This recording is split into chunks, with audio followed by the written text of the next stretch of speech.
Cek cek, apakah suara saya masuk?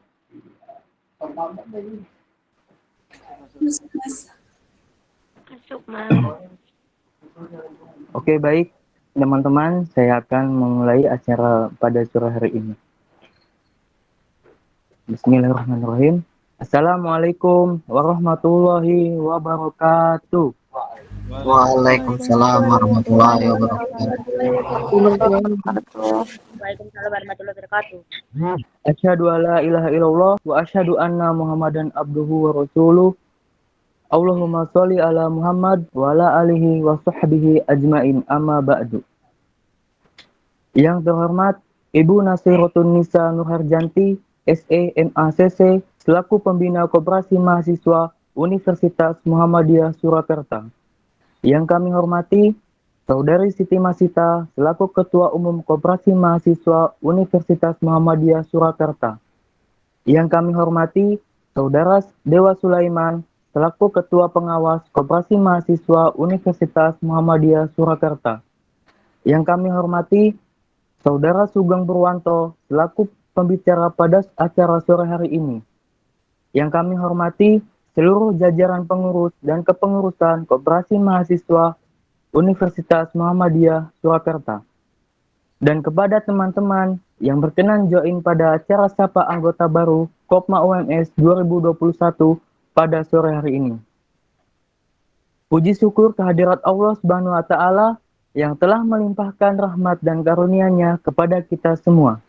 Sehingga pada hari ini kita masih diberikan kesempatan untuk mengadakan kegiatan Sapa Anggota Baru Kopma UMS 2021. Salawat serta salam senantiasa kita haturkan kepada junjungan kita Nabi besar Muhammad SAW yang kita tunggu syafaatnya di yaumul kiamah nanti. Amin, amin, Allahumma amin. Perkenalkan, saya Alifuddin Yusuf Adi Suseno, selaku Master of Ceremony yang akan memandu jalannya kegiatan pada sore hari ini. Sebelumnya, saya akan membacakan susunan acara Sapa Anggota Baru dengan tema Menjadi Mahasiswa Produktif di Era Pandemi dengan Berbisnis. Yang pertama, yaitu pembukaan. Kemudian yang kedua, pembacaan tilawah. Kemudian yang ketiga, menyanyikan lagu Indonesia Raya. Kemudian yang keempat, sambutan. Kemudian yang kelima, acara inti.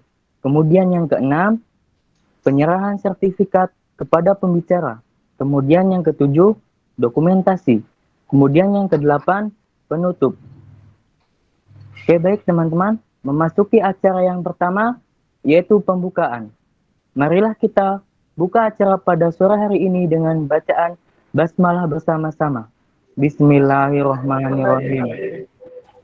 Kemudian acara yang kedua, pembacaan tilawah yang akan dibacakan oleh Saudari Mar'atun Sholihah. Kepada Saudari Mar'atun Sholihah kami persilahkan.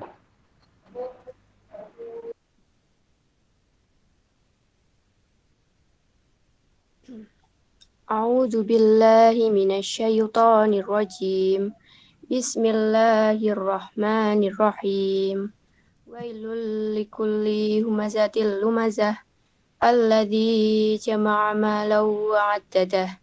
Yahsabu anna malahu ahladah. Kalla layumbadanna fil hutamah. Wa ma adraka mal hutamah. Narullahil muqadah. Allati tattali'u 'alal af'idah innaha 'alaihim mu'sadah. Shadaqallahul 'azim.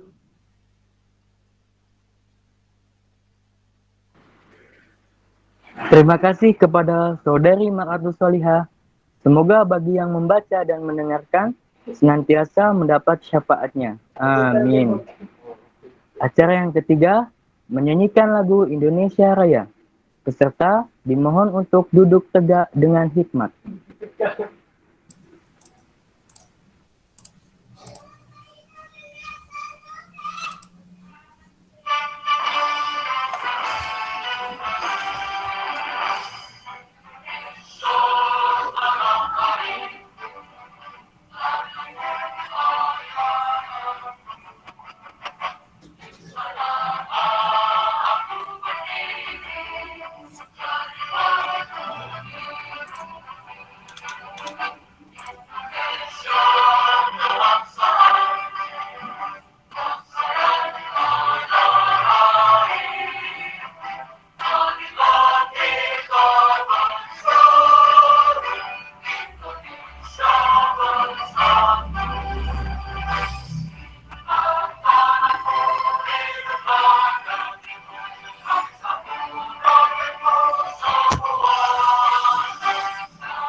Acara berikutnya adalah sambutan yang akan disampaikan oleh Ketua Umum Koperasi Mahasiswa Universitas Muhammadiyah Surakarta. Kepada Saudari Siti Masita, kami persilahkan.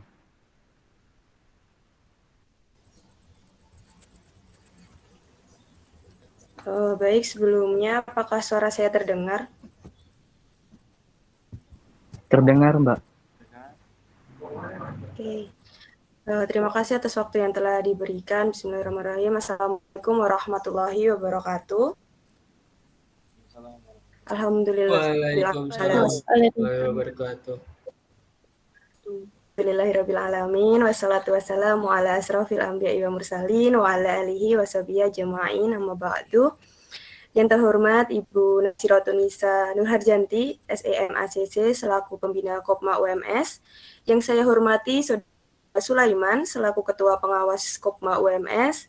Yang saya hormati Saudara Sugeng Purwanto, selaku pemateri pada sore hari ini, dan yang saya sayangi dan banggakan segenap seluruh anggota Kopma UMS yang berbahagia. Pertama-tama, marilah kita panjatkan puji syukur kita kehadirat Allah Subhanahu wa Ta'ala yang telah melimpahkan rahmat, hidayah, dan karunia-Nya sehingga kita dapat berkumpul walaupun online dalam keadaan sehat walafiat. Tak lupa sholawat serta salam tetap kita haturkan kepada junjungan Nabi besar kita, Nabi Allah Muhammad Sallallahu Alaihi Wasallam, yang kita tunggu-tunggu syafaatnya di yaumul akhir nanti.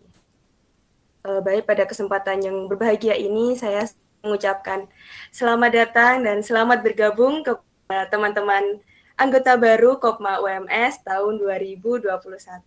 Tepuk tangan dulu buat teman-teman semuanya. Oke,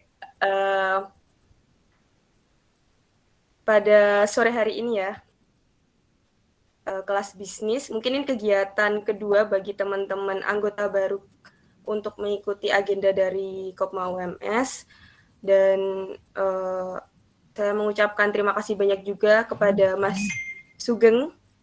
Mas Sugeng ini sebagai demisioner dari kepengurusan Kopma UMS tahun 2019 ya Mas ya? Iya.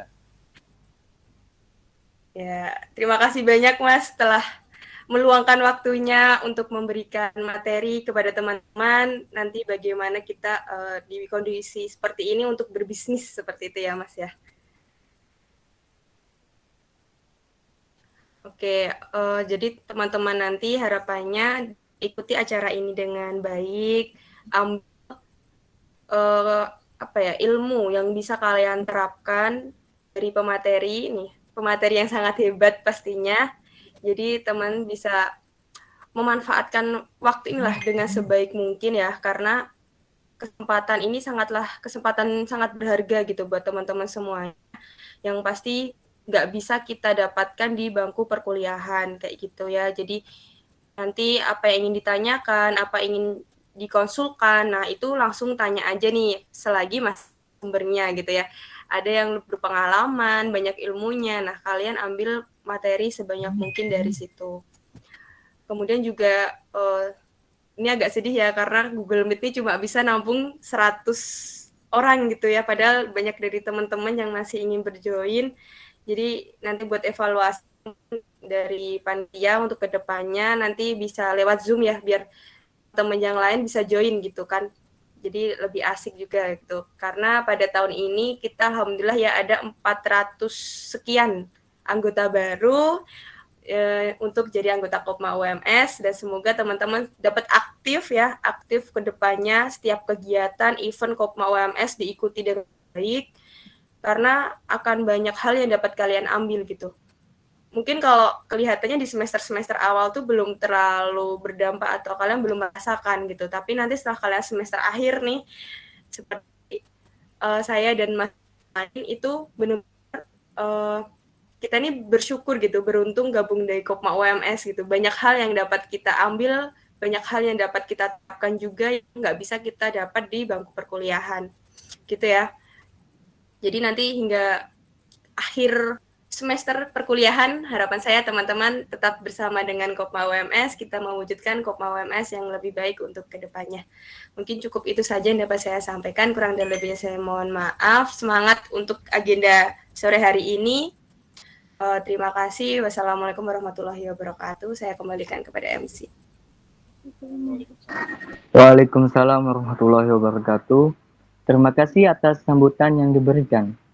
Acara selanjutnya, yakni acara inti. Sharing-sharing bersama pembicara kita, Saudara Sugeng Purwanto, dengan tema Menjadi Mahasiswa Produktif di Era Pandemi dengan Berbisnis. Sebelumnya, saya akan membacakan CV moderator kita pada sore hari ini. Nama, Lina Nihayatun Nikmah. Tempat tanggal lahir, Kabupaten Semarang, 26 November 2002. Alamat, Batur Wetan, Getasan, Kabupaten Semarang. Program studi, PGSD. Jabatan sekarang, Divisi PPK 2021. Langsung saja, pada moderator kita, kami persilahkan. Baik, terima kasih atas waktu yang telah diberikan. Sebelumnya ini suaraku jelas atau putus-putus ya? Jelas Mbak. Ya, terima kasih. Sebelumnya, Assalamualaikum warahmatullahi wabarakatuh. Waalaikumsalam warahmatullahi wabarakatuh. Terima kasih kepada MC atas perkenalannya. Saya Lina Nihayatun Nikmah yang akan memandu jalannya sharing pada hari ini dengan tema Menjadi Mahasiswa Produktif di Era Pandemi dengan Berbisnis. Nah, sebelum materi dimulai, izinkan saya untuk menyampaikan sedikit pengantar. Pada tema kali ini, kita akan mengacu tentang bagaimana cara memanfaatkan waktu secara produktif di era pandemi dengan berbisnis, sehingga nantinya anggota akan termotivasi dan memiliki kemampuan yang cukup untuk bisa menjadi pebisnis yang handal dalam kehidupan masyarakat nantinya. Selanjutnya, saya akan bacakan tata tertib dalam kegiatan sharing hari ini. Yang pertama, peserta wajib mematikan mikrofon saat penyampaian materi oleh pembicara. Yang kedua, penyampaian materi untuk pembicara kami beri waktu selama 45 menit. Yang ketiga, sesi tanya-jawab akan dilaksanakan setelah pembicara selesai memberikan materi, yakni selama 15 menit kemudian. Selanjutnya, yang terakhir, bagi peserta yang ingin bertanya, dapat menggunakan room chat atau raise hand, kemudian akan ditunjuk oleh moderator untuk bertanya. Baiklah, itu dia tata tertib pada kegiatan hari ini. Selanjutnya, saya akan bacakan CV dari pemateri kita. Bagi yang bertugas, dipersilakan.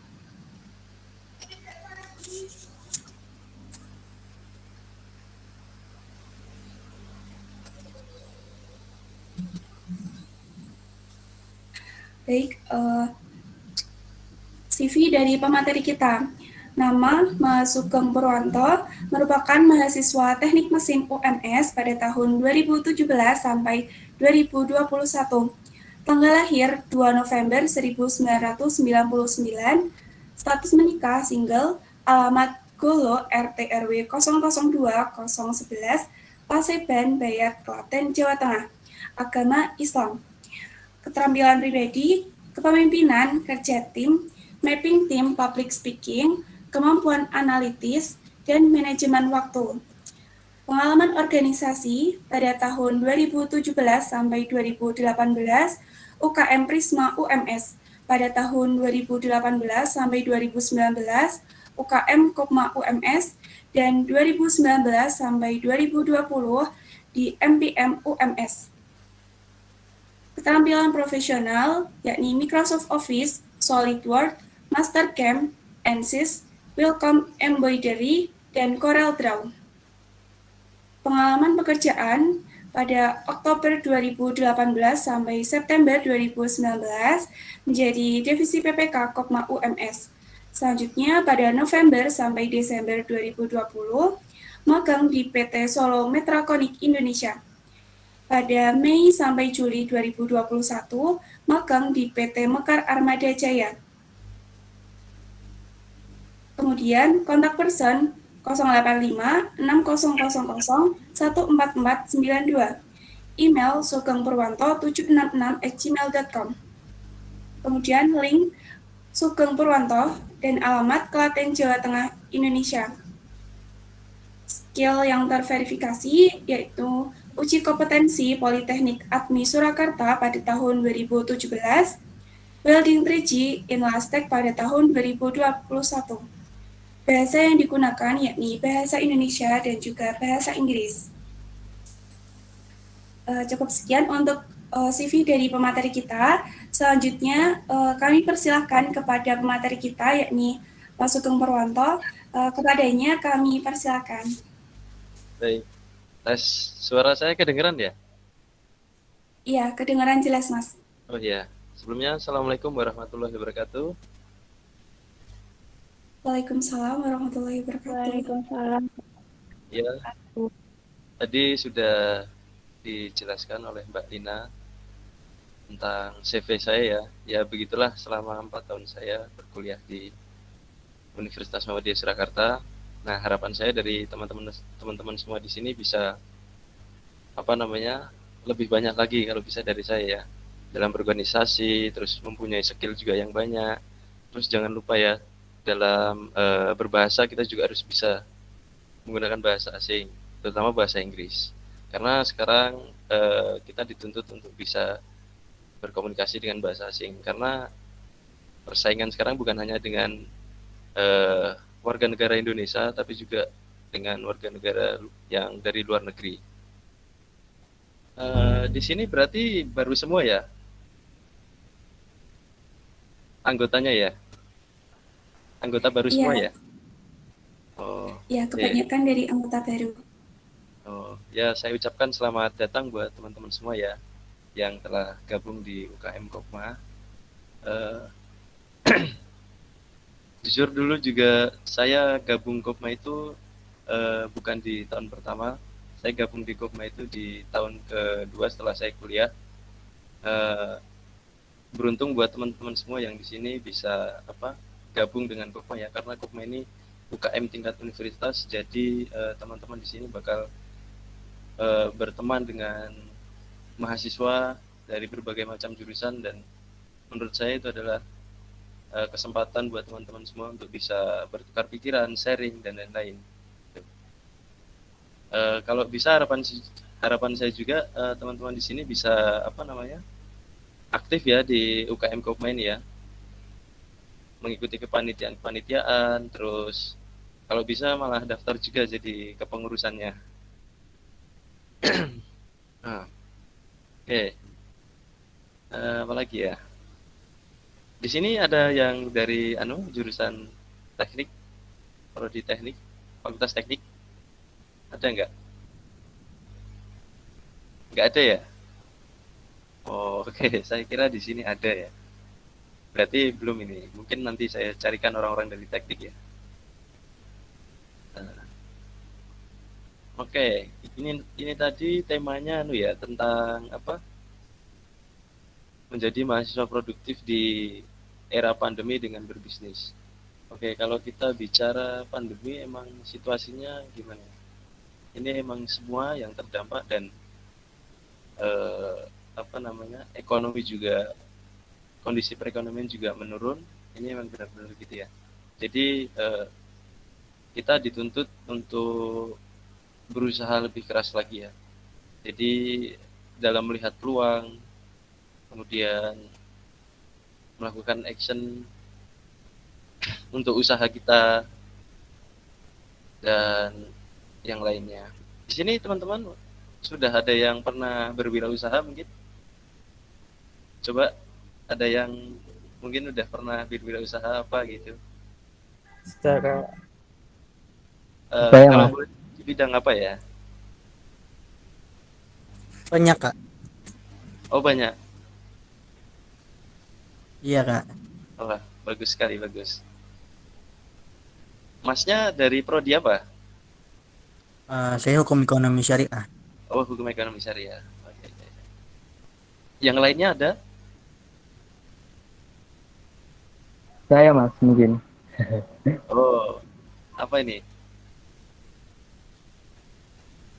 Saya waktu mondok itu jualan sosis Mas. Oh, jualan Frozen sosis. food gitu.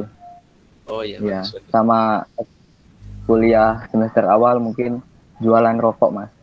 Oh, jualan rokok. Gitu Oke. aja sih. Oh iya. bisnis kecil-kecilan. Iya.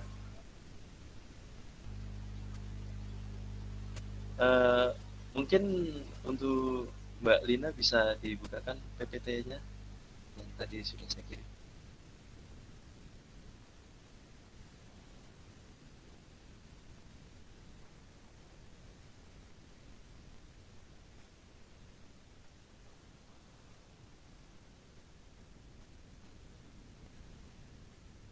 Bisa diperbesar Mbak Lina?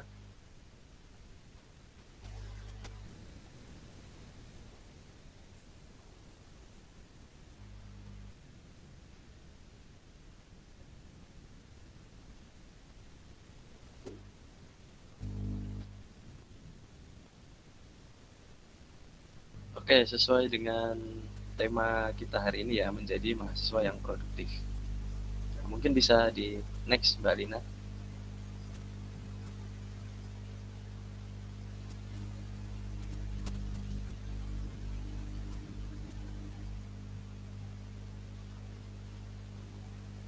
Iya, mohon maaf ya Mas. Ini yang share screen dari Istar gitu, selaku operator. Dari siapa? Sebentar. Dari Istar. Istar. Iya.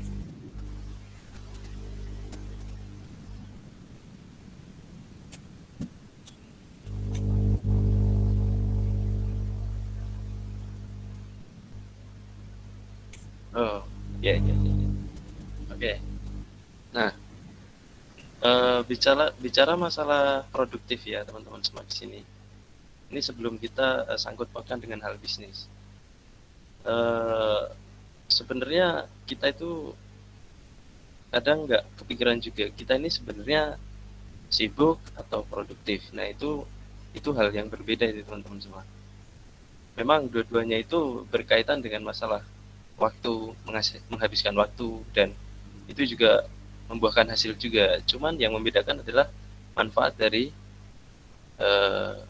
kesibukan atau produktivitas itu sendiri. Nah, jadi kalau kita tarik di situ perbedaannya di mana? Manfaat dari kesibukan atau produktivitas itu beda-beda. Jadi tergantung dari teman-teman sendiri ya, yang apa namanya memperkirakan kira-kira kita ini sedang melakukan kesibukan atau produktivitas. Nah, ketika teman-teman di sini dihadapkan dengan dua hal kejadian dan teman-teman sendiri masih bingung itu sibuk atau produktif, karena kan dua-duanya sama-sama menghabiskan waktu dan menghasilkan ya. Nah, teman-teman bisa breakdown kira-kira nanti manfaatnya untuk diri teman-teman ini yang mana itu, entah manfaat jangka pendek atau jangka panjang. Nah, misal di perkuliahan ya, saya cerita pengalaman di perkuliahan ketika sedang kuliah, juga sedang nyambi usaha. Saya pernah dihadapi dengan dua hal kejadian yang mana saya juga harus benar-benar bisa mengambil keputusan mana yang harus saya ambil gitu. Nah, saya memperkirakan kira-kira manfaat mana ya yang bermanfaat untuk diri saya, baik jangka pendek atau jangka panjang gitu. Nah, kalau sekarang kan kuliahnya online ya, jadi lebih enak gitu loh. Kalau dulu kan offline, jadi kita harus tatap muka dengan bapak ibu dosen gitu. Kalau kita ketinggalan perkuliahan ya kita yang harus mengejar sendiri gitu. Jadi saya kira kalau sekarang itu teman-teman mau nyambi sesuatu itu seharusnya lebih mudah ya, karena kuliahnya kan online ya. Tapi ini sudah masuk sebagian ya, atau masih offline? Masih online teman-teman? Sepertinya Online nggak? Oh, masih online. Kalau di Fakultas Teknik itu sebagian sudah offline ya, jadi mungkin 50% ada yang offline, ada yang online. Jadi nanti di rolling itu modelnya. Tapi kalau yang di fakultas lain saya kurang tahu ya. Gitu. Nah, untuk yang masih online ini ya, eh, saya kira ini merupakan apa ya, kesempatan buat teman-teman semua untuk apa namanya, melakukan suatu hal yang produktif gitu kiranya. Nah, nanti teman-teman sendiri yang juga harus bisa eh, memperkirakan kira-kira kegiatan tersebut itu bermanfaat nggak untuk teman-teman semua, entah jangka pendeknya atau jangka panjangnya. Nah, disitulah apa namanya, teman-teman diuji kepribadiannya dalam hal kedewasaan ya, masalah tanggung jawab dan lain-lain gitu. Jadi ya bagaimana caranya kita harus bisa mengatur waktu selama 24 jam ya dalam sehari ini untuk hal-hal yang produktif gitu.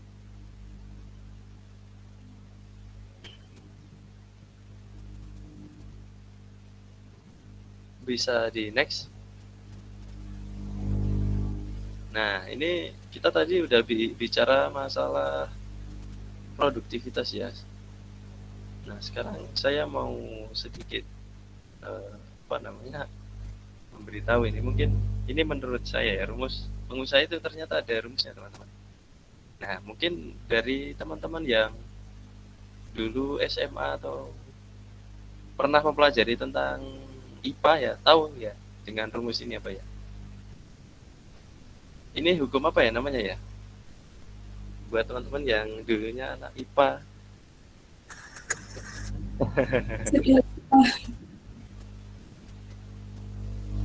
Hukum relativitas ya.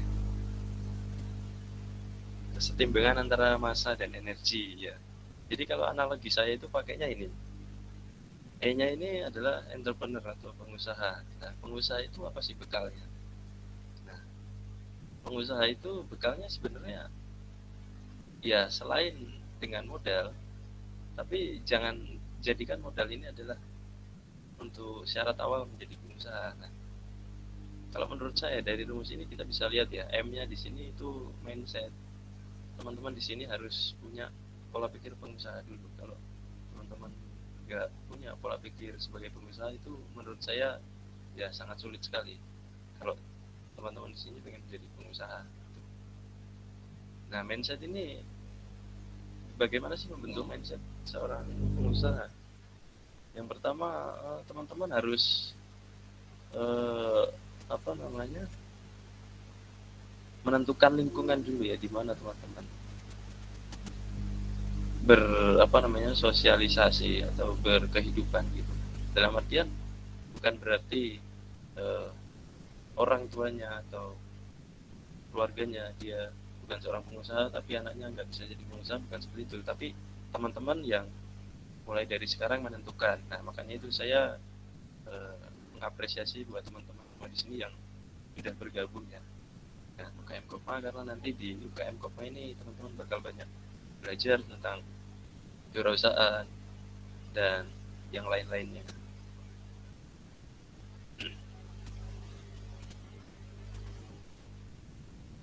Nah, kemudian yang C-nya ini ada courage atau keberanian. Nah, kalau teman-teman di sini kebanyakan kan masih apa ya, belum berani atau masih minder dengan pengusaha-pengusaha yang lebih besar gitu. Jadi kalau teman-teman di sini nggak ada keberanian dalam diri teman-teman, itu sangat sulit sekali ya teman-teman. Jadi keberanian ini juga harus perlu dimiliki oleh teman-teman semua. Kalau saya ibaratkan itu, kalau di hutan itu seperti raja hutan itu loh, seperti singa. Dia sangat berani, buas, dan menguasai hutan. Nah, selain tadi ada juga creativity di sini teman-teman. Ada kreativitas. Nah, kreativitas ini juga sangat penting sekali ya teman-teman. Jadi cara berpikir kita itu dituntut emang harus benar-benar kreatif ya. Kadang kita kan dipertemukan dengan situasi ya, contohnya seperti ini teman-teman. Mau nggak mau kita harus benar-benar memutar otak kita bagaimana caranya untuk ya survive ya di kondisi seperti ini. Nah, nah, kalau kita bicara kreativitas ya, sebenarnya dalam eh, otak manusia ini ada dua otak ya, otak kanan dan otak kiri. Kalau teman-teman tahu di sini, ya otak kreativitas itu cenderung ke otak yang kanan, emosional, kreativitas.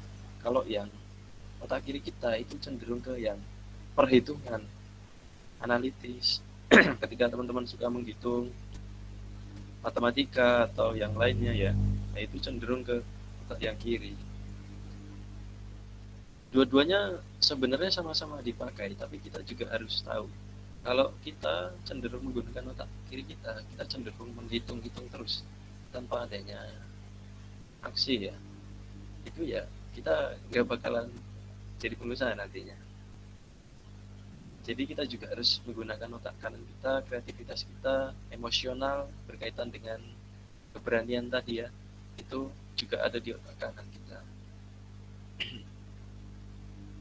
Nah, jadi ini rumus simpelnya ya teman-teman. Tapi kalau kita breakdown lagi, kita perdalam lagi, sebenarnya banyak yang dipelajari itu kalau untuk apa namanya menjadi seorang pengusaha gitu ya.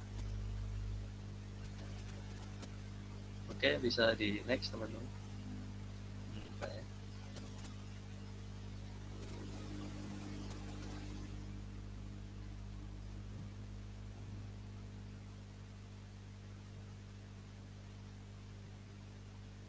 Nah, sekarang kita coba lihat gimana sih caranya mencari peluang bisnis gitu. Teman-teman di sini bisa melihat background gambarnya ya.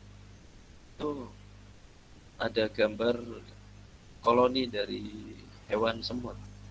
Kira-kira kalau teman-teman melihat gerombolan semut ini, teman-teman ingat apa teman-teman? Kok dia bisa bergerombol? Biasanya semut itu datang karena apa?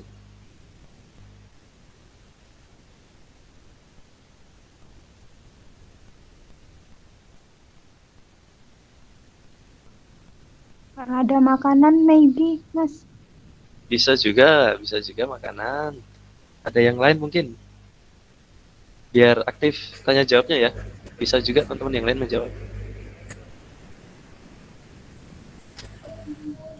Mungkin karena ada sesuatu yang menarik bagi si semut itu. Ya, bisa juga. Biasanya yang menarik itu apa sih semut itu? Biasanya tertarik dengan apa sih semut?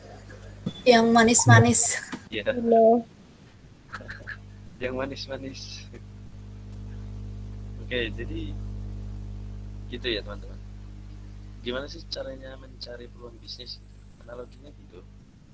Ya, kita harus lakukan survei pasar ini. Survei pasar ini apa namanya? Atau kalau bisa disebut apa ya, market mapping ya. Itu teman-teman berada di wilayah mana, di daerah mana, geografisnya seperti apa. Nah, itu yang perlu teman-teman ketahui. Kalau teman-teman nggak mengetahui medannya seperti apa, ya teman-teman bakal bingung juga nantinya.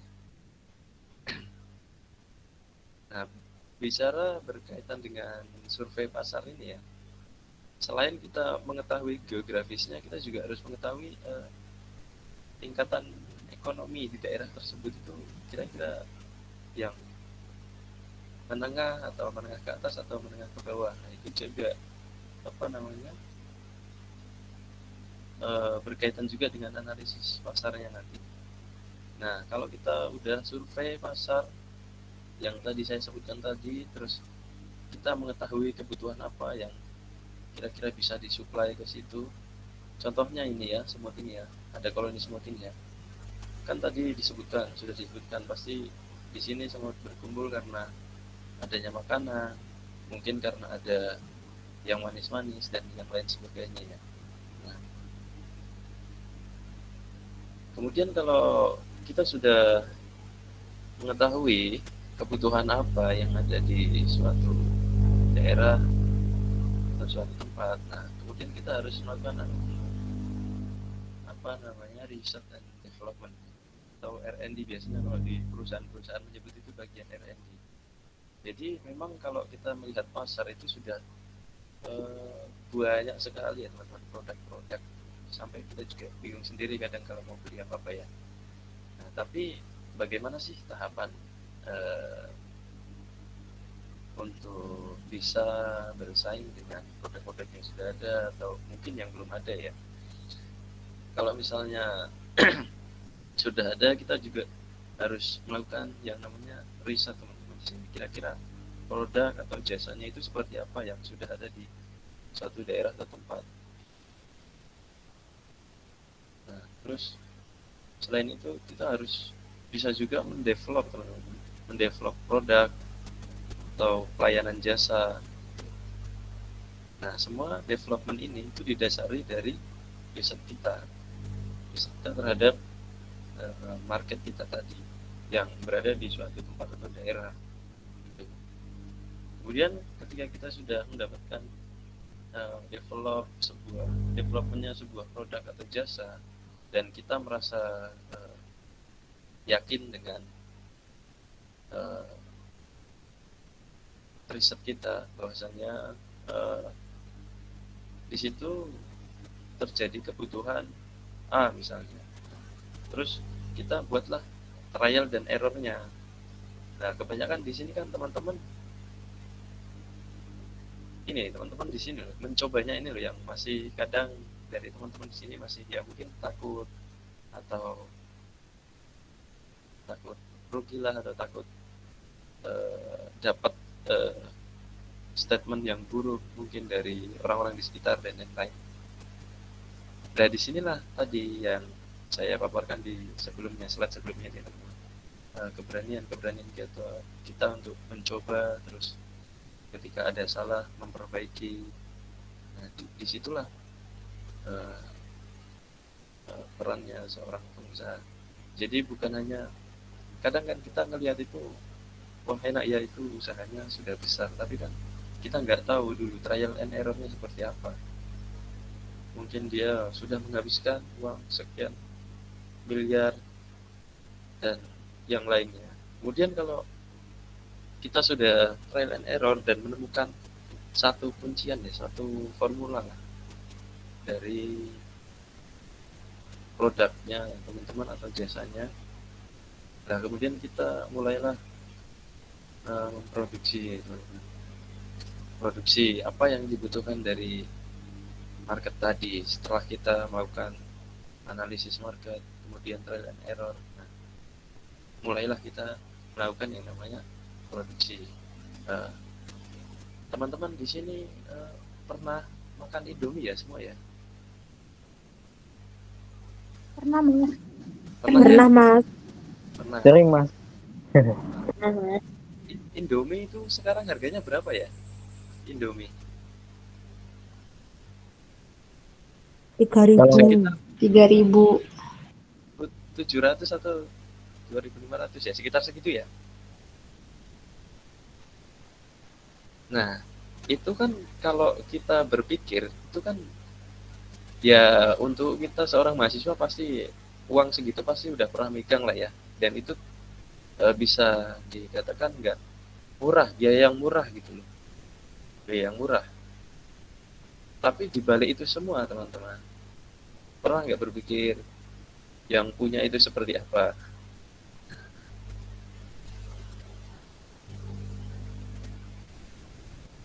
Nah,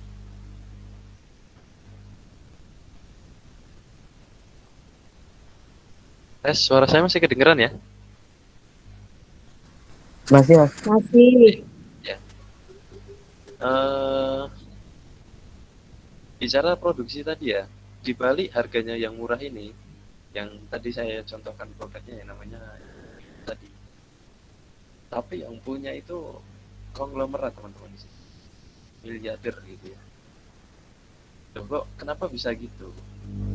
Karena di produk tersebut, perusahaan tersebut itu bisa melakukan yang namanya mass production atau produksi massal ya teman-teman. Jadi karena udah ada kuncian di marketnya, suka dengan produknya, nah jadi dia berani melakukan mass production yang kemudian nah ini disuplaikan ke berbagai macam daerah dan bahkan sekarang sudah ke luar negeri ya, sudah kelasnya internasional ya, untuk produk tadi. Supply sana sudah sampai ke mancanegara. Nah, teman-teman di sini itu berpikirnya sekarang harusnya seperti ini. Kita harus bisa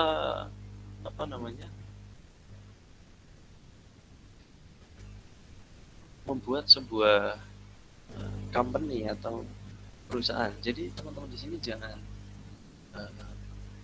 minder dulu gitu. Contoh tadi Mas Alifuddin ya, tadi katanya dulu jual rokok ya. Nah itu Iya, kan Mas. marginnya kalau teman-teman tahu itu kan cuma tipis banget itu marginnya, berapa ratus sih itu. Nah tapi kan di balik itu semua teman-teman harus lihat berapa banyak orang yang memikirkan produk tersebut, maksudnya mulai memikirkan ya produksinya, manajemennya, pemasarannya dan lain-lain. Nah tadi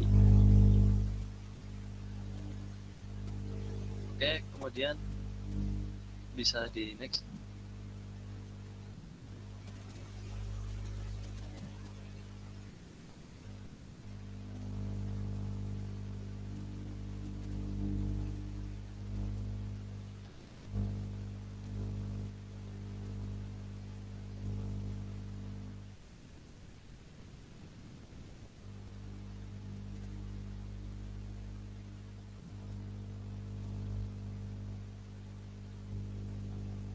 Tes, bisa di next slide-nya.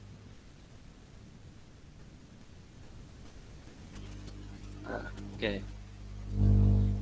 Nah, selain kita mencari peluang usaha ya teman-teman, seperti slide sebelumnya, kita juga harus mengamati teman-teman perilaku. Nah, sekarang kita bicaranya ke human ya, ke manusia. Manusia itu kan dia punya akal juga ya teman, bukan seperti hewan tadi.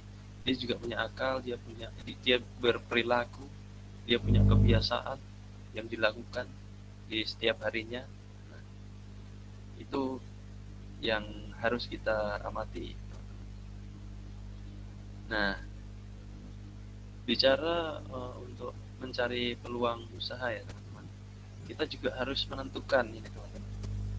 Bisnis kita itu marketnya itu kalau biasanya orang nyebut tuh B2C, B2B atau B2G. Nah, di sini yang pertama itu business to customer. Business to customer itu artinya ya bisnis langsung ke pembelinya gitu. Jadi kayak misalnya teman-teman beli produk tadi ya, Indomie tadi. Nah, itu teman-teman di situ sebagai customer dan yang punya itu sebagai bisnismennya. Nah, itu teman-teman kalau mau membuka usaha itu juga teman-teman harus menentukan marketnya ini ya teman-teman. Karena setiap market ini itu memiliki treatment yang berbeda-beda gitu, teman-teman. Mulai dari yang pertama, yang kedua, dan yang ketiga. Nah, kemudian kita masuk yang kedua ya, business to business. Kalau di sini teman-teman punya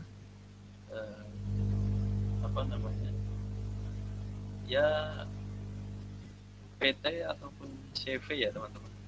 Nah, teman-teman punya teman juga yang punya PT ataupun CV, kemudian saling bekerja sama atau teman-teman ini memiliki kebutuhan apa dan teman-teman bisa mensuplainya. Dan itu kan bisnis ke bisnis ya teman. Customernya juga businessman, teman-teman di sini juga businessman. Nah, itu treatmentnya berbeda-beda teman-teman. Treatment dengan yang business to customer ini berbeda-beda.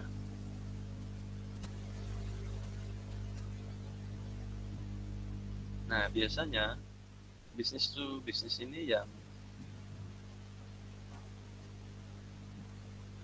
apa namanya banyak sekarang merebak ya teman-teman. Biasanya tuh misal saya contohkan begini, dulu kan saya pernah ya magang di perusahaan, salah satu perusahaan. Nah, perusahaannya ini dia membuka jasa, tapi dia juga punya teman yang membuka jasa sama gitu. Nah, itu kan sebenarnya juga bisa untuk market, tapi nah di sini treatmentnya itu berbeda-beda, perlakuannya berbeda-beda karena bisnis to bisnis. Misal teman-teman mempunyai sebuah produk atau jasa, kemudian teman-teman tawarkan sebuah perusahaan atau company yang bergerak di bidang apa, nah itu juga berbeda-beda teman-teman, berbeda dengan yang pertama. Nah, kemudian masuk yang ketiga ini ya, bisnis to governance atau hubungannya dengan pemerintahan. Sedikit cerita pengalaman ya. Tempat saya magang dulu itu juga kebetulan kemarin itu mengerjakan apa namanya proyek-proyek juga dari pemerintahan. Jadi kalau di pemerintahan itu sistemnya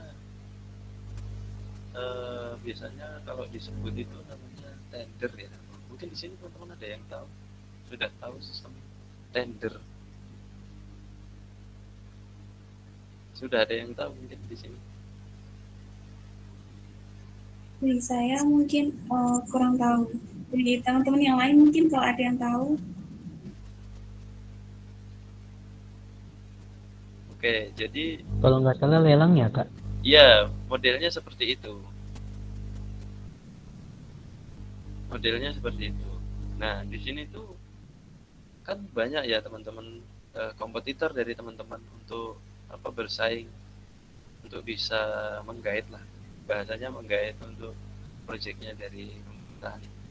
Nah, di situ tuh biasanya kalau di web ada namanya web apa ya buat saya, di web itu tertera harganya itu beda-beda teman-teman. Nah, teman-teman di sini juga jangan takut dulu ya, karena yang harganya murah itu belum tentu dia yang menang. Nah, jadi biasanya dari pemerintahan ini dia memberikan proyek, nah kemudian dari perusahaan kita atau misal kita punya perusahaan, nah kita memperhitungkan kira-kira berapa itu nilai investasinya, dan nanti ketika sudah ketemu analisisnya keluar harganya baru kita mengajukan ke webnya gitu.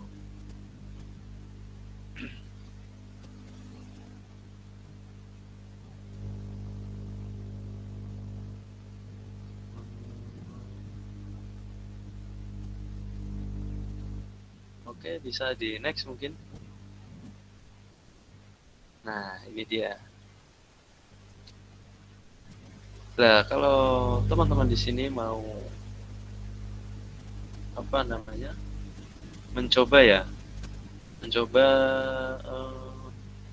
menerka-nerka atau apa ya, iseng-iseng gitu. Nah, teman-teman bisa juga bermain ini teman-teman. Mungkin udah ada yang tahu ini apa? Bisnis model kanvas. Sudah ada yang pernah tahu? Saya, Kak. Oh iya. Udah pernah tahu ya? Iya, pernah belajar di sekolah bisnis. Oh, di sekolah bisnis. Oh iya. Nah, jadi di sini di bisnis model kanvas ini saya mungkin nggak akan membahas terlalu dalam ya. Nanti mungkin di next class bisnis selanjutnya sama Kak Lina ya. Nah, di sini tuh ada yang namanya plottingan kotak-kotak seperti ini. Nah, teman-teman bisa mengisi seperti apa planning dari usaha teman-teman di sini semua. Nah, kira-kira di sini kan ada customer segmen. Nanti teman-teman di sini menentukan siapa customer segmen teman-teman, customer segmen dari usaha teman-teman semua. Nah, sebisa mungkin di sini teman-teman untuk menjabarkan semuanya dengan detail ya. Detail sedetail-detailnya. Jadi ketika teman-teman di sini ingin melakukan action atau sudah ingin beraksi dengan planningnya teman-teman tidak kebingungan, karena banyak sekali dari teman-teman mahasiswa tuh dia bingung mau usaha apa ya. Sebenarnya kalau konsepnya usaha itu ya kita coba dulu, sama kayak kita mau mandi ke kamar mandi kan, kita tetap langsung masuk ke kamar mandi, kita kan nggak mungkin kita mikir ya neko-neko. Kalau misal di dalam ternyata sabunnya nggak ada, ya berarti kita keluar lagi cari gitu teman-teman. Dan nanti setelah kita beraksi dengan usaha kita sudah jalan, nah, baru mulai dipikirkan. Nah, terkadang banyak dari teman-teman sekarang tuh terlalu memikirkan ya nanti takut nggak laku lah, takut dapat statement apa dari teman yang lain. Nah, itu yang pola pikir yang clear ya teman-teman. Kembali ke bisnis model canvas tadi ya teman-teman. Di sini ada customer segment, tadi sudah saya jelaskan. Teman-teman menjabarkan customer segment usaha dari teman-teman itu siapa saja. Kemudian ada customer relationship. Nah, ini teman-teman bakal bermitra dengan siapa kira-kira. Disinilah teman-teman sebenarnya kunci dari planning menjalankan sebuah usaha. Kalau kita masuk ke customer relationship ya teman-teman, itu sebenarnya teman-teman tuh kalau biasanya di sini identiknya usaha itu harus punya uang dulu. Enggak harus. Tergantung customer relationship kita siapa. Bisa aja kita bekerja sama, kita punya ide kreatif apa, nah itu bisa timbul sebuah peluang usaha dari hal-hal kecil seperti itu. Nah, kemudian ada di sini channel di sini adalah bagaimana customer dari usaha teman-teman ini bisa mengakses usahanya teman-teman, entah dari web atau dari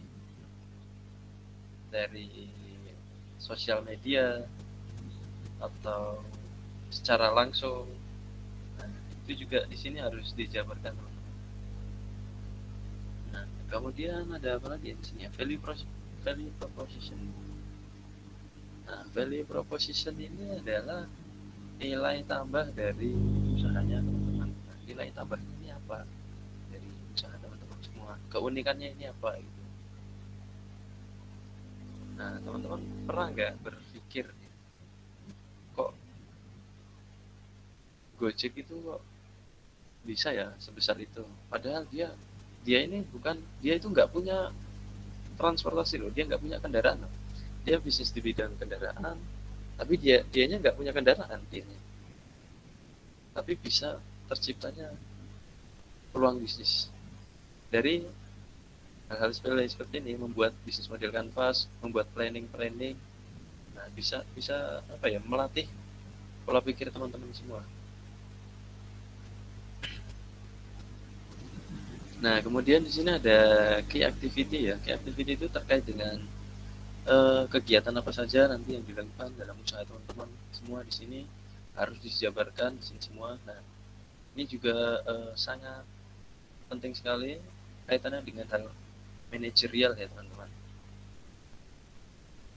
Nah, kemudian di sini ada key resource. Key resource itu bicara tentang sumber daya manusianya ya nanti ya. Sumber daya manusia itu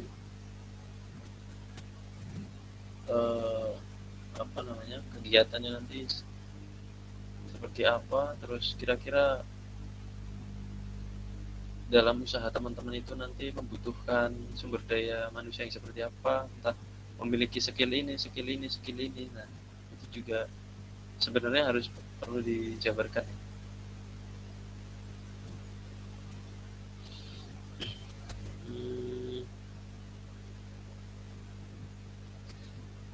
Kemudian, nah di sini kita lihat di kotak yang merah pojok kanan bawah ini ya. Nah ini ada yang namanya revenue stream. Nah ini juga yang betul-betul teman-teman harus pikirkan ya di sini. Revenue stream itu bicara tentang kalau kita punya sebuah jasa atau produk, selain kita mendapatkan hasil atau mendapatkan uang itu dari kita menjual jasa atau produk kita itu dari mana.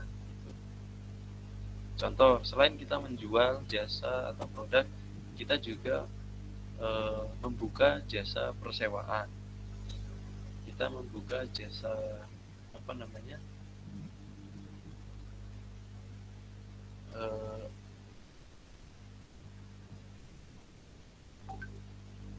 Misal kita ambil contoh rental mobil. Nah, kita selain rental mobil, rental dan jual beli mobil. Nah, selain jual beli mobil, kita juga bisa mendapatkan uang dari hasil rental mobil dan lain-lainnya. Dan nanti dijabarkan di sini semua. Nah, contoh kalau yang lagi ramai sekarang kan penggunaan sosmed ya. Contoh dari Instagram, YouTube, terus TikTok. Nah, kalau teman-teman di sini yang menyukai dunia seperti itu, bisa aja teman-teman buat konten. Jadi selain dari jasa menjual produk atau jasa, kita juga bisa mendapatkan uang dari situ. Misal produk atau jasa teman-teman semua di sini bisa dibuat konten. Nah, sebenarnya bisa juga dari kreativitas teman-teman yang lain dikembangkan. Kemudian di sini ada constructor. Constructor ini kaitannya dengan ya analisis keuangan teman-teman.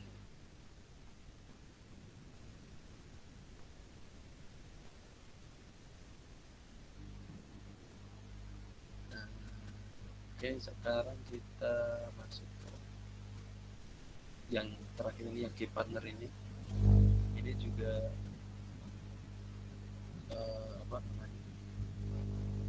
berkaitan dengan partner ya. Partner, dengan siapa kita berpartner nanti. Itu. Misal kalau saya bicara sebuah perusahaan yang belum begitu besar, ya katakanlah masih startup lah ya. Jadi dia itu di zaman sekarang ini dia tidak berdiri sendiri teman-teman.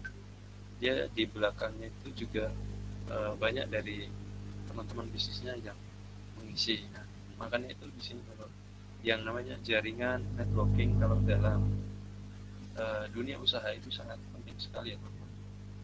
Jadi percuma di sini teman-teman kalau mempunyai ya modal, terus ide, kreativitas dan lain-lain. Tapi kalau relasi teman-teman di sini tidak kuat, itu sangat sulit sekali ya. Di situ pentingnya relasi atau jaringan. Oke, mungkin nanti bisa dibahas lebih dalam lagi ya tentang bisnis penjualan pas ini oleh kita. Mungkin bisa di next selanjutnya. Sebelumnya izin mengingatkan Mas untuk penyampaian materi kurang 5 menit lagi nggih. Oh iya ya, siap. Oh ya, nggak kerasa ya, udah cepat sekali. Nah, tadi saya bilang pentingnya sebuah relasi ya teman-teman. Nah, di sini biasanya saya banyak ya menemui teman-teman saya itu, saya nggak tahu sih kepribadiannya itu seperti apa, tapi kalau sebisa mungkin ya teman-teman, kalau emang teman-teman tidak menyukai dengan pertemuan dengan orang baru atau berkenalan dengan orang baru, ya coba paksakan diri untuk ya, karena sebenarnya manfaat dari bernetworking ini sangat luar biasa sekali. Ya, terutama seperti ini teman-teman bisa mengikuti kegiatan bisnis kelas ya, kelas bisnis. Gitu. Saya cerita dikit ini tentang perusahaan startup yang pernah saya miliki. Jadi karena networkingnya yang kuat, dia bisa membuat perusahaan dari karena yang perusahaan yang tempat saya magang ini bergerak di bidang manufaktur ya, di permesinan. Dia hanya bermodalkan mesin yang sangat kecil sekali, mesin las itu ya, kalau teman-teman tahu itu kan harganya sangat murah. Dengan model seperti itu tapi dia punya network yang luas, nah itu bisa sangat membantu sekali dalam usaha teman-teman. Nah, mungkin nanti teman-teman di sini bisa pelajari lagi tentang ilmu networking ya. Terus nanti juga kalau dalam usaha yang kontraktor kalau teman-teman tahu itu sebenarnya juga ada istilah yang namanya subkontrak ya. Nah, jadi mungkin dalam usaha teman-teman inventory-nya itu sangat terbatas, alat-alatnya terbatas. Tapi teman-teman di sini bisa tetap melakukan usaha dengan ya bantuan relasi dari teman-teman yang lain gitu. Ya nanti yang namanya pengusaha tetap mengerti lah yang namanya sharing profit dan yang lain. Nah, itu yang perlu teman-teman pahami. Nah, jadi pentingnya networking building itu yang kita dapatkan bisa mendapatkan sebuah informasi dari pertemuan teman-teman baru, terus menambah relasi juga, terus kita juga bisa mengikuti perkembangan teknologi ya. Karena kalau kita bertemu orang di sini kan pasti orang memiliki background yang berbeda-beda. Jadi ya pesan saya tetap bernetworking dan menurut saya semakin lama nanti teman-teman di sini akan merasakan pertemanan teman-teman ini bakal sedikit mengerucut ya. Jadi nggak anu lagi, cuman tetap bernetworking dengan orang banyak, cuma teman-teman bakal menemukan orang-orang yang bisa satu visi misi sama teman-teman, bisa diajak diskusi tentang masalah bisnis dan lain-lain. Itu bakal mengerucut, dalam artian bakal terseleksi nanti teman-teman. Nah, itu yang perlu teman-teman pahami juga. Oke, karena mengingat waktu juga ya, bisa di next. Nah, ini tadi teman-teman yang saya bilang ya, Gojek ini dia tidak punya kendaraan, tapi dia bisa punya bisnis transportasi. Ini contohnya ya, analoginya ya. Nah, gimana sih kok bisa kayak gitu? Nah, teman-teman nanti perdalam lagi ya tentang bisnis model yang namanya bisnis model. Bisnis model kanvas tadi yang saya bilang di atas tadi. Oke, bisa di next.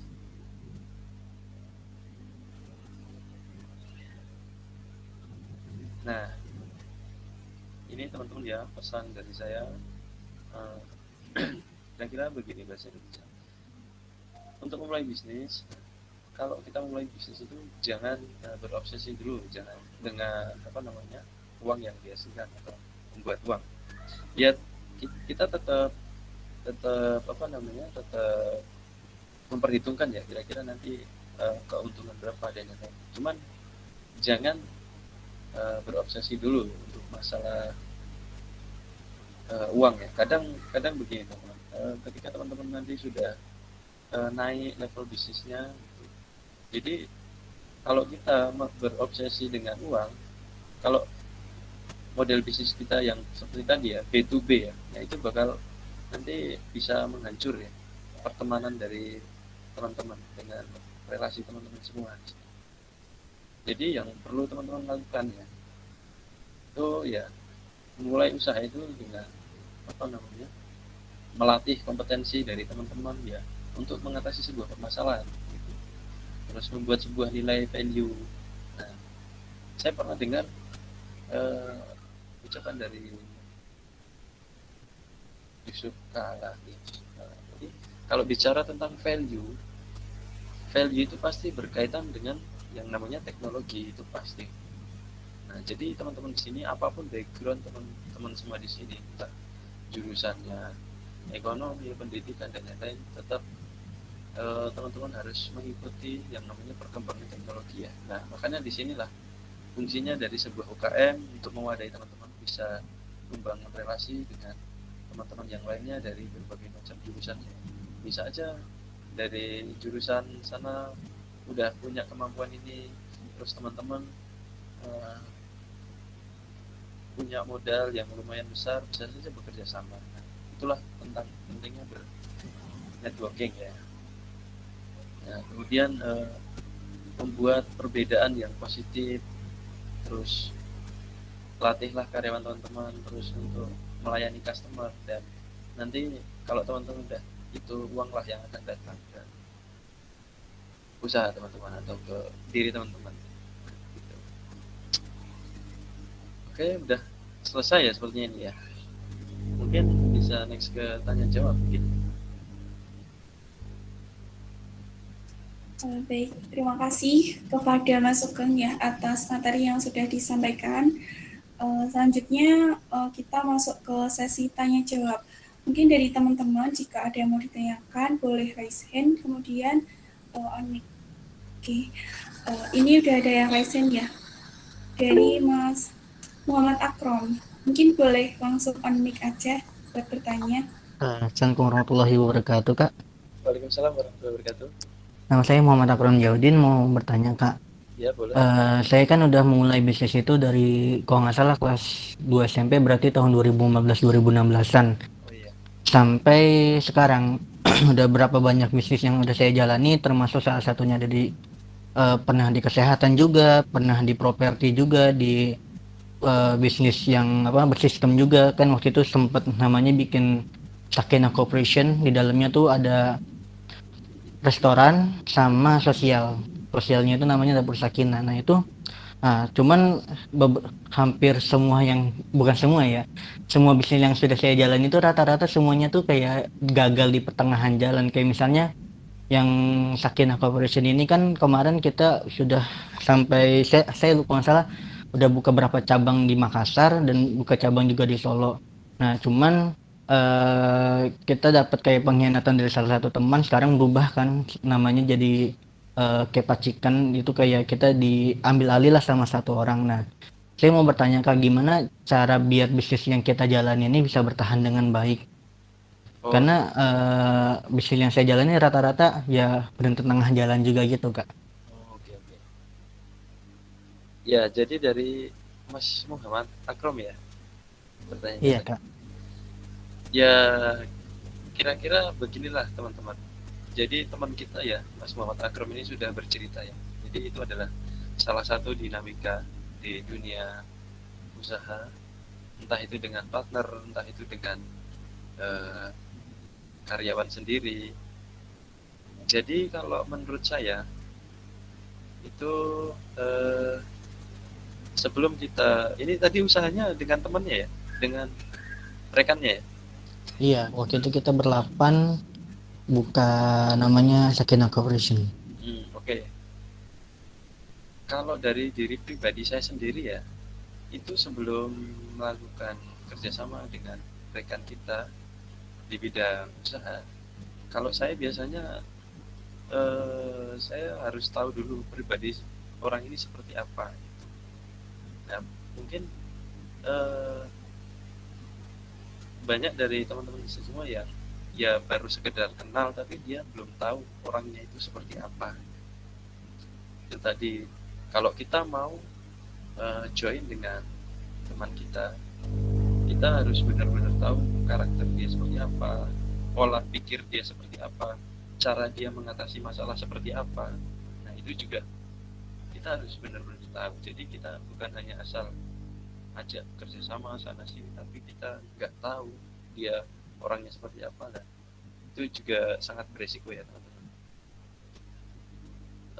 Terus tadi untuk di pertengahan itu gagalnya karena ya relasinya yang kurang baik atau gimana, Mas Muhammad Akram?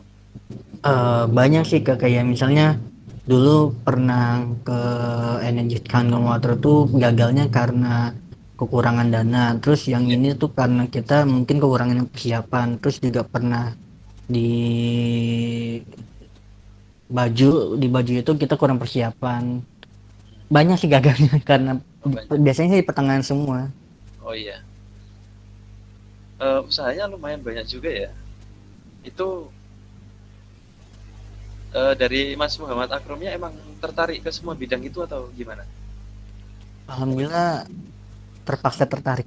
Oh, terpaksa tertarik ya.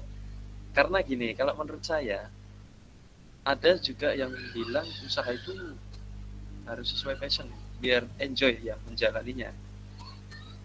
Tapi kalau kita bicara orang-orang yang sudah sukses di bidangnya, jadi ya contoh tadi yang punya Indomie itu, mungkin nanti teman-teman bisa search siapa yang punya itu. Biasanya konglomerat ini dia sudah membuat grup company ya. Dia sudah mulai bukan karena passion lagi, tapi karena cash flow. Karena cash flow yang dia pikirkan cash flow. Di sana ada peluang, cash flow-nya besar, kemungkinan besar ya ambil gitu. Nah, terus kalau bicara bagaimana caranya supaya bisa survive ya, biasanya berhenti di pertengahan dan yang lain.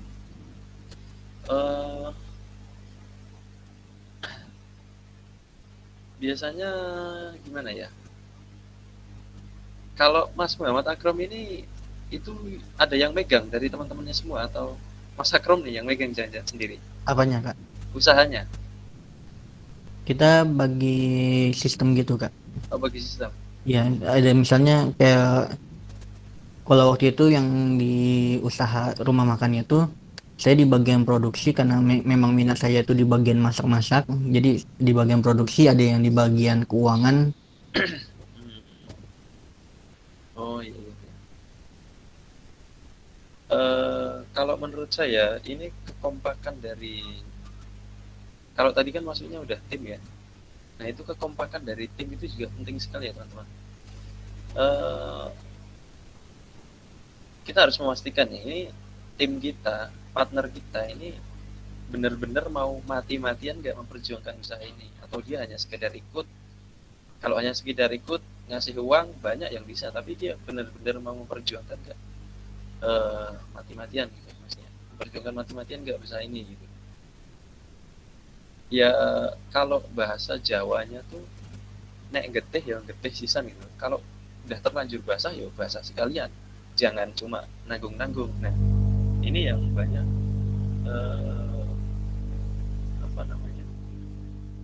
teman-teman saya alami, saya juga banyak menemui seperti itu gitu. Bagaimana Mas Muhammad Akram? Apakah ada pertanyaan lagi? Insya Allah cukup Kak. Cukup, oke. Cuma masih ada, cuman cukup dulu aja. Nanti lagi. Iya. Mungkin nanti bisa Masnya di Solo atau enggak ini? Sekarang posisinya lagi pulang dulu. Oh, pulang dulu. Ya mungkin nanti kalau misal sudah ke Solo bisa kita ngobrol-ngobrol bareng lah. Bisa. Boleh Kak. Iya. Oke, mungkin ada yang lain. Silakan. Ini mungkin dari Mas Rian Arden. Sekarang mau bertanya, boleh on mic langsung. Oh iya, silakan Mas Rian. Ya, sebelumnya Assalamualaikum warahmatullahi wabarakatuh. Waalaikumsalam warahmatullahi wabarakatuh. Saya Renardana, saya ingin bertanya Kak, apa mindset dan kebiasaan yang dilakukan oleh pengusaha-pengusaha terkenal yang dapat kita lakukan juga agar kita dapat menjadi pengusaha yang tangguh seperti mereka Kak? Soalnya kan di usia kita sekarang itu masih sangat labil kalau untuk membangun usaha, karena yang pikirannya yang inilah yang itu bagaimana Kak? Oh iya. Oke. Kebiasaan para pengusaha besar ya. Ini kembali lagi ke produktivitas tadi ya teman-teman, kaitannya dengan hal produktivitas. Mas, kalau misalnya kita mengerjakan sesuatu sampai tengah malam, sampai pagi, bahkan sampai nggak tidur, apakah itu termasuk produktivitas? Ya, itu kembali lagi ke diri teman-teman gitu. Jangan sampai kalau kita melakukan sesuatu hal sampai memangkas waktu istirahat kita, terus itu malah mengganggu kesehatan kita, malah membuat kita sakit dan tidak bisa beraktivitas dengan maksimal, ya berarti itu tidak produktif berarti. Jadi produktif itu ya kita harus balance semuanya, tapi itu sesuai dengan kemampuan ya. Ada juga yang mampu, dia bisa mengerjakan suatu hal sampai tengah malam, sampai pagi. Nggak karena dia mampu, dia bisa memanage waktunya, ya sebenarnya nggak masalah, karena ukuran produktivitas ini kan kembali ke diri kita masing-masing. Semua orang punya takaran produktivitasnya beda-beda gitu. Jadi nggak bisa disamakan gitu. Oh lah, kok aku punya temen kok dia enak ya gitu. Dia jam segini kok udah tidur, sedangkan sini kok masih kerja keras gitu. Ya mungkin produktivitasnya dia berbeda dengan kita gitu. Nah, kembali lagi ya ke tadi ya, ke pertanyaan Mas Rian Ardana. Kalau bicara yang dilakukan oleh pengusaha besar gitu yang Mas Rian Ardana tahu Elon Musk nggak? Gimana Kak? Tahu yang namanya Elon Musk, yang penciptanya mobil Tesla itu, mobil listrik Tesla? Belum tahu Kak. Belum tahu ya? Oh iya. Jadi Elon Musk ini sangat luar biasa sekali ya teman-teman. Jadi dia itu dari zaman mudanya dia suka yang namanya komputer. Dia banyak belajar tentang komputer, terus kemudian dia melihat adanya peluang tentang mobil listrik ini ya. Tapi ya untuk saat ini sepertinya belum bisa masuk ke Indonesia. Saya juga kurang tahu kenapa, entah masalah geopolitik atau yang lainnya. Jadi kalau saya pernah dengar itu Elon Musk itu dia tidurnya itu cuma 4 jam dalam sehari. Jadi dia emang benar-benar dia orang yang gila kerja.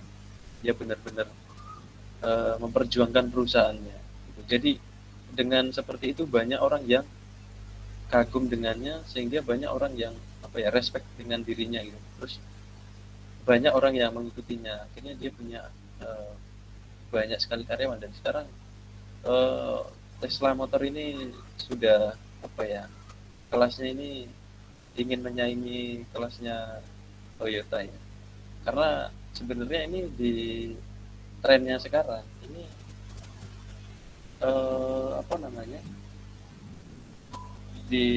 untuk masalah energi ya, ini sedang ingin beralih ke energi baru terbarukan gitu. Jadi mungkin nanti 20 tahun lagi ini mobil-mobil yang berbahan bakar bensin atau menggunakan motor bakar ini bakal tersingkirkan ya, dengan mobil-mobil listrik. Karena sekarang sudah digencar-gencarkan ya tentang peralihan menggunakan energi baru terbarukan ya. Nah makanya saya tadi mengatakan ya teman, yang namanya nilai tambah itu pasti berkaitan dengan teknologi. Jadi sebisa mungkin teman-teman di sini semua ya mengikuti perkembangan dari teknologi sesuai dengan minat dari teman-teman. Karena di sini kan yang kalau bicara teknologi ini kan banyak sekali, yang luas banget. Nah itu. Terus untuk masalah tadi kelabilan ya, kelabilan di waktu masih muda ya, labil.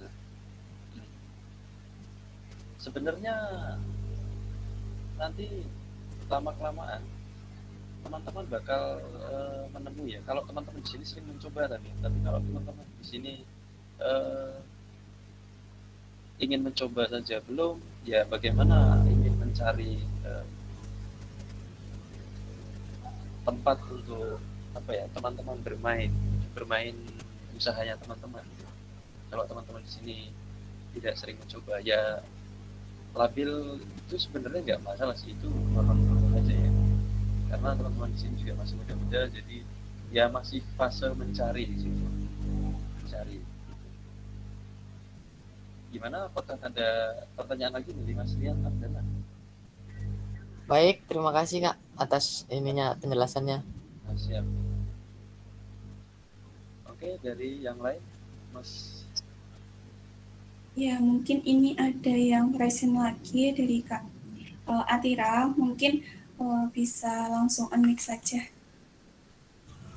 Assalamualaikum warahmatullahi wabarakatuh.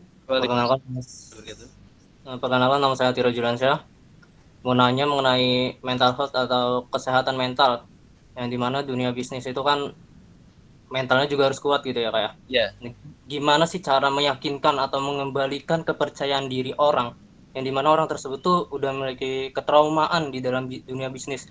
Mungkin orang tersebut tuh trauma dalam kerugian hingga bangkrut gitu Kak. Oh iya. Terima kasih. Oke. Jadi gini, Mas Atira ya, caranya mengatasi mental health, bicara kesehatan mental ya, karena kerugian mungkin ya. Jadi kalau menurut saya, serugi-ruginya orang atau seorang pengusaha itu, kalau masih bisa makan sih nggak masalah sih kalau menurut saya Mas. Nah itu, jadi yang membuat orang tuh ya dia nggak takut lah, ya tetap mempertimbangkan itu, yang namanya analisis risiko itu tadi ya, kira-kira bakalan rugi atau enggak usaha kita ke depannya seperti apa. Nah itu. Terus kalau saya pribadi sih sering-sering itu tadi. Jadi kalau kita stuck di situ, stuck di stuck di ketakutan itu tadi, kita tidak bisa keluar dari seperti hal itu, ya kita bakalan di situ terus itu. Kecuali kalau kita keluar, kita mencari sebuah jaringan, kita mengikuti sebuah komunitas, kita bisa kenal dengan orang baru, kita bisa bertukar pikiran. Nah itu pasti yang akan Mas Atira belakangan pasti beda. Oh iya ya, tadi orang tadi bilang seperti ini. Ya, tapi kaitannya dengan informasi yang diterima itu juga perlu teman-teman filter ya di sini ya. Jangan semuanya teman-teman terima. Jadi yang sekiranya baik untuk teman-teman, untuk masa depan teman-teman, nah itu silahkan diambil. Tapi sekiranya itu tidak baik ya jangan diambil. Tapi tetap ya, tadi saya bilang yang namanya bernetworking itu sangat penting sekali. Nah jadi kalau saya pribadi seperti itu, saya keluar, saya cari teman, saya cari relasi, saya cari komunitas baru. Jadi keberanian itu mulai muncul lagi gitu. Dengan adanya masukan-masukan dari teman-teman, terus saran gitu. Jadi saya berharap di sini teman-teman semua kalau bisa jangan jadi pribadi yang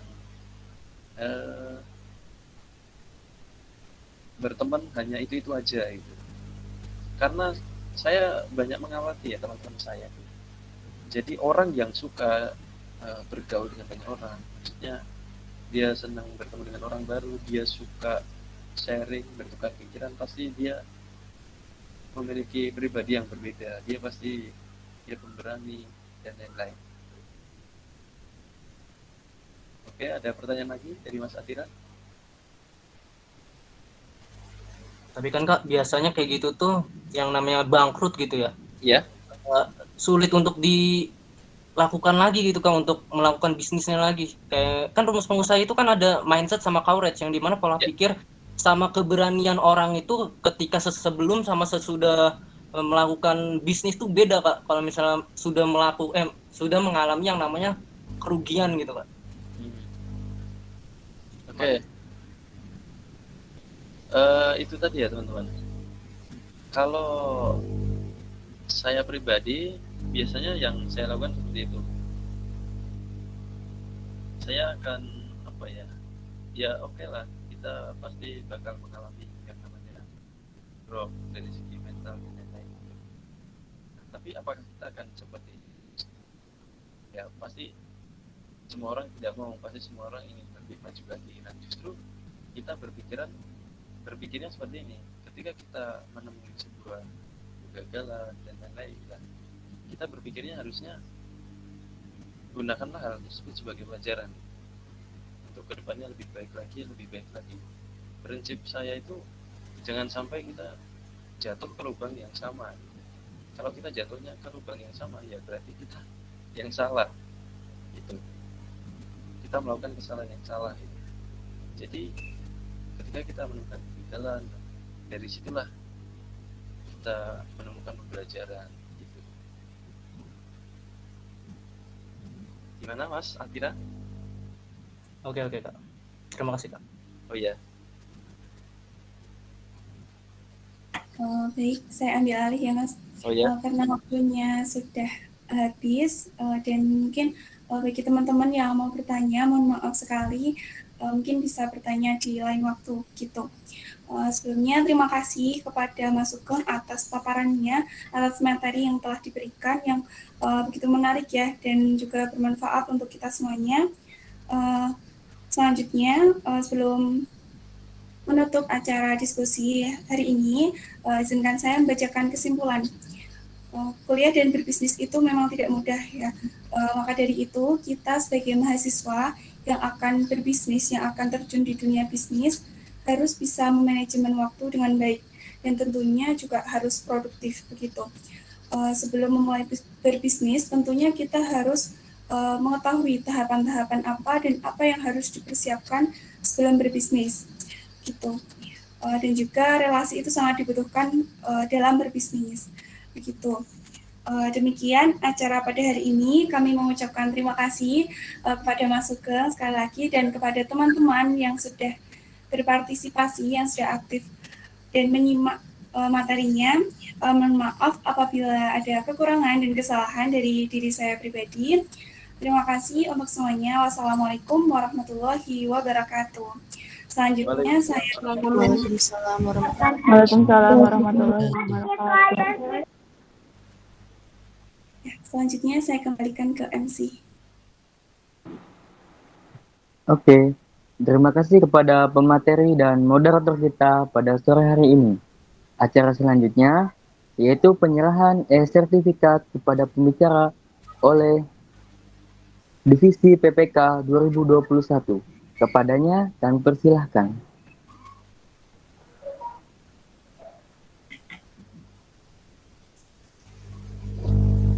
Baik, saya terima ya. Terima kasih Mas Sugeng atas waktu yang sudah diluangkan dan untuk materi yang sudah dipaparkan. Ya. Semoga sertifikat ini bermanfaat nantinya. Terima kasih.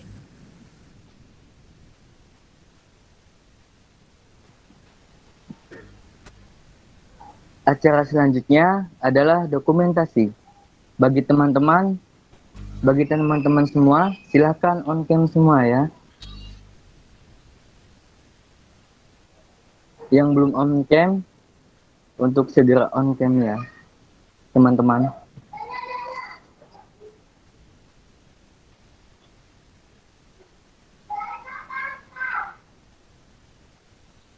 Untuk yang bertugas, dipersilahkan.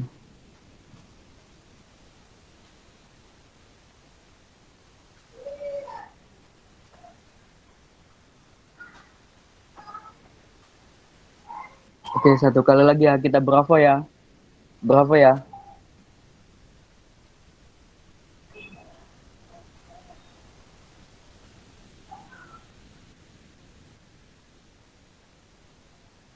Oke.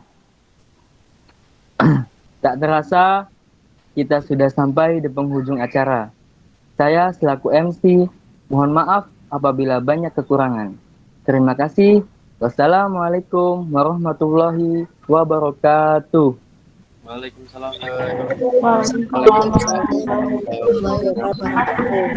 Salam. Terima kasih Sugeng atas materinya. Terima kasih Pak.